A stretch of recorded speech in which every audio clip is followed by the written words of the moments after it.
Bienvenue chez Flex. Pour ceux qui ne me connaissent pas, c'est Godwin. Vous avez été plusieurs à nous demander où se situait le studio et comment ça se passait. Aujourd'hui, le projet est de tout vous présenter. On est devant l'entrée principale de l'agence. Mais ce n'est pas là que tout se passe. L'entrée du studio se retrouve juste à côté. Lorsque vous venez en voiture, vous pouvez vous garer juste là. On a une entrée indépendante afin de faciliter la location. Veuillez me suivre.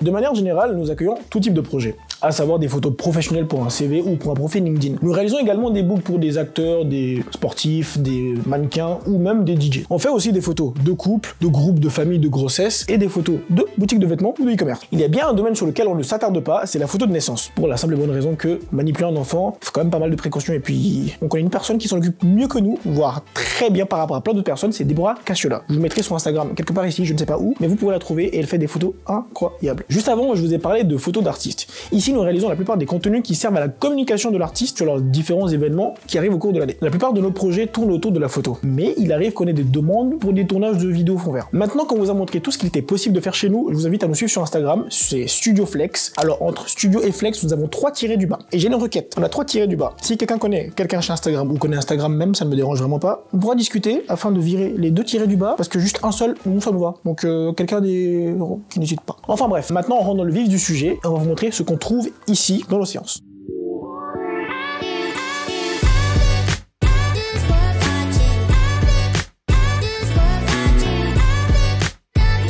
Nous voici, hop, dans l'espace détente.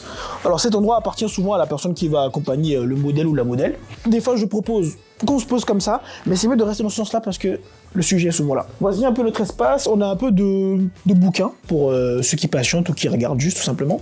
Je sais que la dernière fois qu'on a eu du monde ici, des personnes sont restées bloquées sur les pages de Fifou, parce que Fifou a fait des travaux intéressants. Il a commencé la photo par des profils de personnes pour qui travaillaient sur des sites d'adultes. Non, je sais pas dire ça.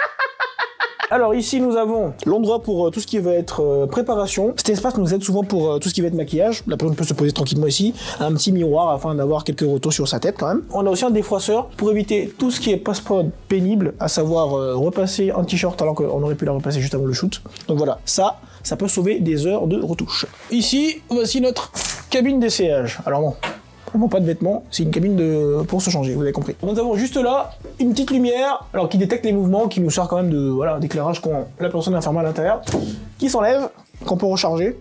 Donc on va dire que c'est plutôt efficace quand même cette affaire.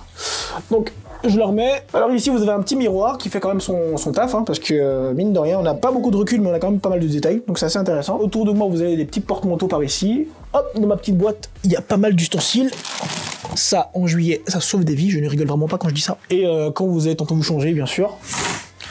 Alors c'est vrai qu'arrivé ici, on a su que cet endroit-là est bon pour nous servir pour du dressing. Donc là, hop, ça, c'est un beau cadeau. On n'en avait pas il y a quelques mois. Il a fallu que le renouveau l'oublie ici, qu'on lui suggère de nous la laisser définitivement. Il nous sert souvent pour stocker tout ce qui va être, lorsqu'on a du repassage à faire pour un modèle ou quoi, bah, on a tout qui peut être disposé ici, de manière à ce que ce soit quand même bien rangé. Histoire qu'on n'ait pas à ouvrir la valise, à redéplier tout, à dire, ah, attends, on a déjà fait ça ou pas, voilà. Donc ça nous aide, on gagne beaucoup de temps avec ça depuis qu'on l'a. Une fois qu'on vous a parlé de toute cette partie qui va être un peu préparation et détente, on va passer aux choses un peu plus sérieuses.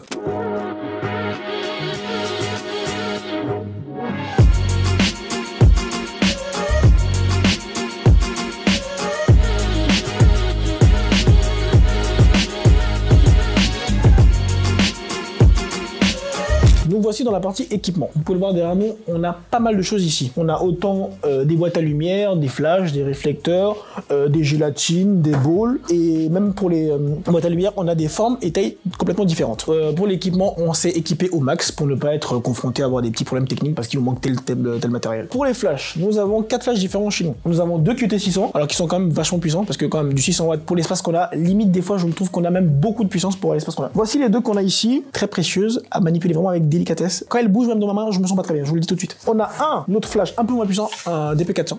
En termes de poids, ce n'est pas vraiment une information importante, mais je me sens plus rassuré avec celui-là quand même. Et il faut savoir que les trois là déjà s'utilisent que sur secteur. Après on en a une quatrième, hop, qui va être juste ici, la D400, mais celle-là on peut la brancher sur batterie et des fois elle est hyper utile pour des photos de shoot extérieur. Alors le seul bémol avec cette light-là, certes elle nous aide beaucoup c'est vrai, mais en termes de batterie, il faut vraiment penser à la charger avant de sortir, parce que quand vous y allez, ça se décharge vachement vite. Pour la partie modeler, on a plusieurs formes différentes. On a une octogonale juste ici, une carrée avec un nid d'abeille qui nous aide à avoir des lumières beaucoup plus douces sur les visages quand même quand on filme ou quand on prend des photos. Alors nous avons trois rectangles, une très grande et deux petites rectangles comme ça qui nous servent aussi pour des lumières latérales de temps en temps. Juste ici, nous avons des balls qui nous permettent d'avoir des lumières plus dures. Souvent, ce qu'on fait pendant une séance photo, c'est qu'on crée une ambiance autour de ça. Par exemple, ce qu'on peut faire avec celle-là, c'est qu'on a des gélatines pour créer des ambiances autour des shootings qu'on fait. Je la fixe à un flash. Et ce qu'on peut faire également, c'est jouer aussi avec la lampe pour de la vidéo. On peut créer une autre ambiance autour de celle-ci et avoir des rendus quand même assez intéressants.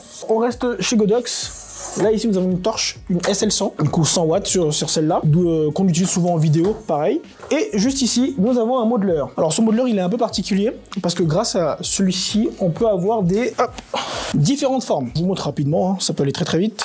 On peut changer la couleur de la lumière principale. Une fois ça fait, on peut rajouter également des petites formes. Créer des faux volets, une espèce de petite loupe comme ça peut être intéressant. Et après, bon, on peut jouer sur certains détails. Mais vraiment, on a une gamme de choix assez intéressante. Pour ce modeler, je n'ai pas les références exactes, mais on vous mettra de toute façon toutes les informations concernant ce modeler en description. C'est bien sympa tout ce que je vous ai fait là, vous avez la description de tout ce qu'on a derrière moi. On va passer à la partie pratique de ce qui se passe ici. On avait une desserte ici.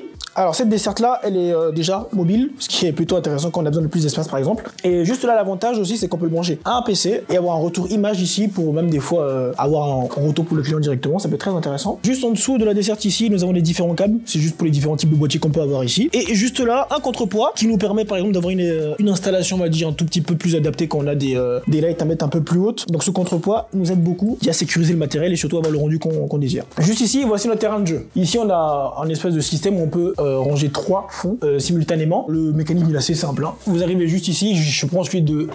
Je descends comme ça, vous voyez, hop.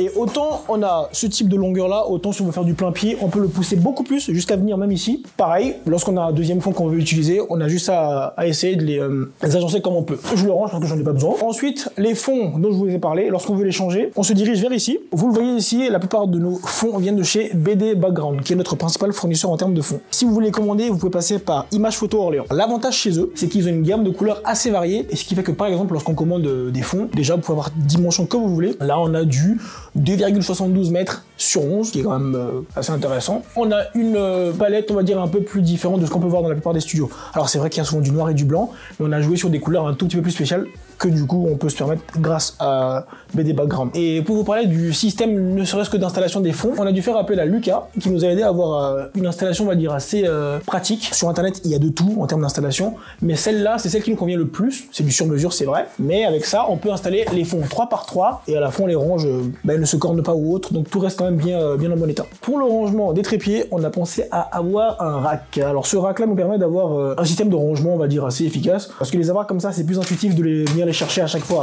parce que les trépieds qui traînent par terre, c'est pas fou, et puis surtout c'est dangereux. Donc ce système-là, assez solide, parce qu'on a des trépieds autant très légers comme ça, que des choses un tout petit peu plus consistantes comme celle-ci, qui supportent pas mal de poids. On a globalement fait le tour du studio et tout à l'heure j'ai mentionné le terme shoot connecté. Et d'ailleurs ça sera l'objet de notre prochaine vidéo qu'on fera avec un ou une modèle. Vous pourrez réserver cet espace à la location ou réserver une séance avec un des photographes de l'agence. C'était Godwin, merci et à très bientôt.